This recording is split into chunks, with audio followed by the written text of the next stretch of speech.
अभी हम यातायात की दुनिया में देखते हैं कि पहले बैलगाड़ी हुआ करती थी, अब धीरे धीरे चेंज होकर हम फाइटर जेट तक आ चुके हैं।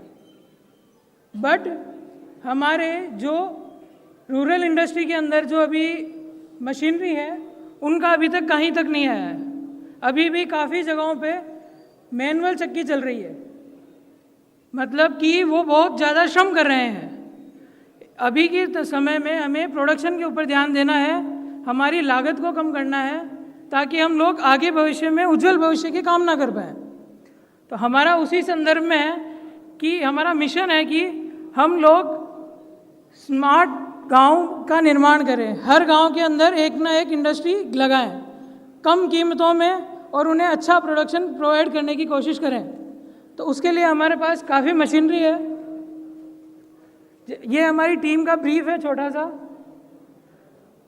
मैं R&D के अंदर स्पेशलाइजेशन कर रखा है मैंने, और मैं उसके थ्रू आपको इनोवेशंस की दुनिया में ले जाऊंगा।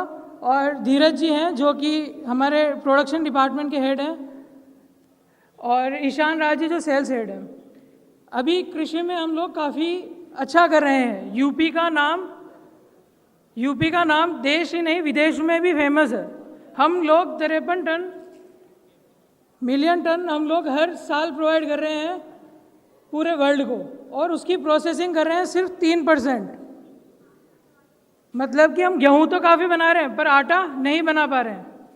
और इसी के साथ साथ चावल का उत्पादन भी काफ़ी हो रहा है, क्योंकि हमारे पास इतना गंगा यमुना का मैदान है।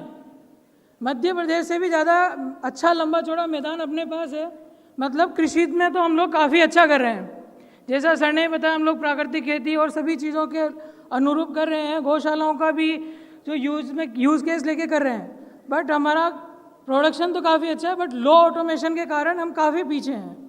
जैसे कि अगर आप देखेंगे अभी भी काफ़ी जने मैनुअली वर्क कर रहे हैं। हम चाहते हैं उसमें ऑटोमेशन ऐड करें। ऑटोमेशन किस तरीके से ऐड होगा कि जो मैनुअल मशीनरी हो रही है उसके अंदर ऑटोमेशन करा जाए कि हम लोग श्रम की कम उपयोगिता करते हुए हमारी प्रोडक्टिविटी को और ऊपर की तरफ आमंत्रित करें, जिससे कि हमारा प्रोडक्शन बढ़ेगा और हम गांव से ग्लोबल तक का सफ़र पूरा करेंगे।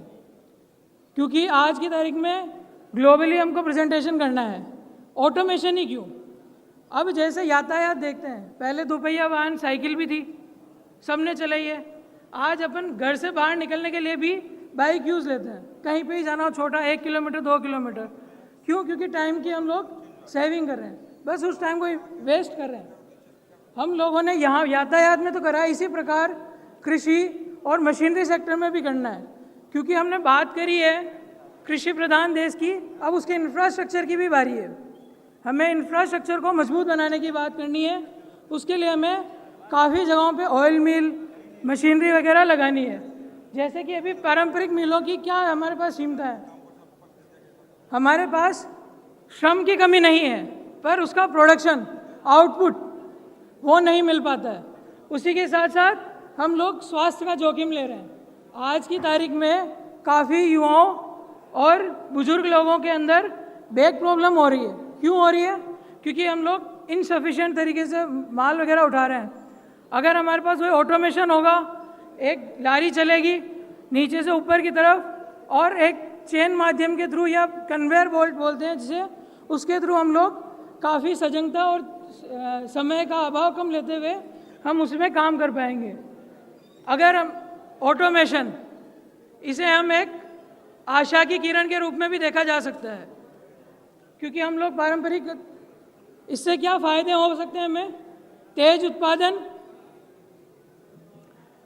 उत्पादन और गुणवत्ता सबकी समान रहेगी। क्योंकि अभी क्या होता है, मैनुअल के अंदर काफ़ी बार दाब सेट करना पड़ता है। जैसे अगर काफ़ी किसान भाई भी हैं, कई चक्की वगैरह चलाते हैं या फिर आटा चक्की, ओटा मिल, तो इसके अंदर हमें सेट करना पड़ता है बार बार पैरामीटर्स। हमें ऑटोमेशन में ज़्यादा सेट करने की ज़रूरत नहीं रहती है। इसी के थ्रू हम लोग कुछ प्रोडक्ट भी हैं हमारे, उसकी तरफ भी बढ़ते हैं आगे। हमें ही क्यों चुने? काफ़ी और जने भी कर रहे हैं, पर हमें ही क्यों? क्योंकि हम लोग एक ही विंडो पे सबका एक साथ कर रहे हैं। सबको एक साथ प्लेटफॉर्म लेके आके उसका आउटपुट निकालना चाह रहे हैं। जैसे कि हम लोग MSME को दृष्टिकोण में रखते हुए काम कर रहे हैं, जिससे कि सब्सिडी के अंदर और हमें अच्छा मिलता रहे। गुणवत्ता हमारी अच्छी रहेगी क्योंकि हम लोग पूरा माल ISO स्टैंडर्ड और ISO के अतिरिक्त गुणवत्ता में कार्रवाई करी जाएगी, क्वालिटी डिस्पर्समेंट होगा। अगर हम बात करें हमारे ग्राहक संबंध और उससे रिलेटेड, हम लोग चाहते हैं कि हम लोग ओपन टू डिज़ाइन रहें। क्यों? काफ़ी जनों की क्या होती है, मोनोपोली हो जाती है। हम लोग इस तरह की डिज़ाइन को सर्कुलेट कर रहे हैं और उस पर कार्रवाई कर रहे हैं कि वो अतिरिक्त तरीके से सबकी तरफ एक साथ होके काम होवे, मतलब कि कोई भी पार्ट इंटरचेंजेबिलिटी होने की संभावनाएं हैं। इसी के साथ साथ ग्राहक की प्रतिस्पर्धा को देखते हुए हम लोग उसके अनुरूप, उसकी लोकेशन के अनुरूप सजेशन भी देते हैं और उन्हें ट्रेनिंग प्रोवाइड कराई जाती है कि आपको मशीनरी को किस तरीके से वर्किंग में लेनी है।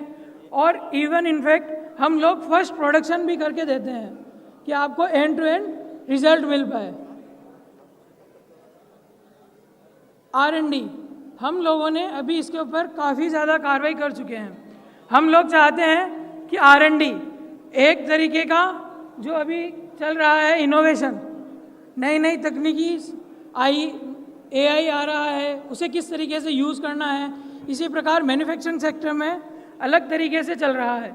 इसके अंदर IoT होता है जो कि आपकी कम ऊर्जा के ऊपर, कम बिजली लागत के ऊपर आपको आउटपुट ज़्यादा दे। हम लोग उसके ऊपर मजबूत कर रहे हैं और हम लोग हेवी स्टील यूज़ करेंगे जिससे कि आपका जो मशीनरी रहेगी उसकी फैब्रिकेशन काफ़ी स्ट्रॉन्ग रहेगी, जो कि गुणवत्ता उसकी काफ़ी अच्छी बताते हैं। इसी की तरीके से हम लोग हर बारीकी से नज़र रखने वाले हैं हर एक कंपोनेंट पे कि आपको किस तरीके से लाइन ऑफ कंट्रोल के द्वारा कम करा जाए। जैसे कि होता है काफ़ी बार कि हमें दिक्कत रहती है कि शॉर्टिंग और कैसे होगी।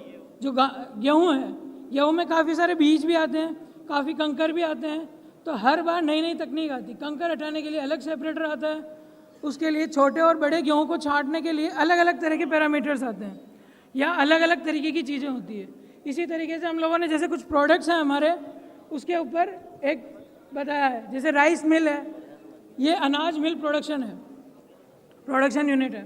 जिसमें ऑयल मिल है, हम लोग ऑयल मिल हमारी कैपेबिलिटी काफ़ी ज़्यादा है। हम लोग छोटे से लेके लघु उद्योग से लेके मल्टी उद्योग तक की बात कर रहे हैं। यहाँ पे ऐसा नहीं है कि सिर्फ हम लोग फोकस कर रहे हैं बड़े उद्योगों के लिए, हम छोटे से छोटे और बड़े से बड़े के लिए तैयार हैं। हमारे पास इतना इंफ्रा तैयार है।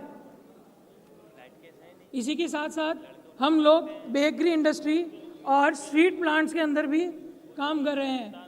जैसे कि काफ़ी भाई बहनों होते हैं जिनके नमकीन निर्माण का कार्य होता है, जो कि काफ़ी माताएं बहनें करती है, तो उसके लिए। और एग्रो, जैसे हमने गौशाला की बात करी और उन सब की बात करी, तो गौशाला के अंदर यूज़ होने वाला प्रोडक्ट खल वगैरह जो बनता है, उसके लिए छोटे स्केल पे कैसा उसका उत्पादन करा जा सके जो कि प्रिजर्व रहे, उसके लिए हमने पशु आहार निर्माण मशीन निकाली है जो कि आगे से आगे बढ़ती चली जाएगी। आगे ये हमारा निष्कर्ष है कि हमें रूरल मशीनरी को किस तरीके से आगे बढ़ाना है। हम लोग चाहते हैं कि ऑटोमेशन यही एक की है जो कि हर अभिन्न अंगों को आगे बढ़ाती है।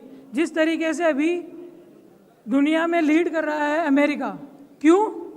क्योंकि उनके पास टेक्निकल एबिलिटी ज़्यादा है, तकनीकी सुविधाएं ज़्यादा है। तो हम लोग भी चाहते हैं कि तकनीकी सुविधाओं को घर घर तक पहुंचाया जाए। आपने फ़ोन दे दिए जो कि काफ़ी जनों की आदतें बिगाड़ रहा है, बट हमने रूरल जो गांव के मजबूत स्टैंड थे उनको क्या कर दिया, पीछे कर दिया। जैसे कि चक्की हुई, इन सारी चीज़ों को हमारा निष्कर्ष यही है कि हम लोग उन्हें प्रमोट करेंगे, लघु उद्योगों को और अपने अग्रिम उद्योगों को, कि वो अच्छे से अच्छा काम कर पाए। जैसे कि अभी आपका मैं बहुत बहुत धन्यवाद करता हूँ कि आपने, और मैं ख़ास तौर पे गुप्ता जी का भी धन्यवाद करता हूँ कि उन्होंने मुझे एक मंच दिया जिसके माध्यम से आप तक ऑटोमेशन के लिए मैं कर पाया। Thank you. बहुत बहुत धन्यवाद।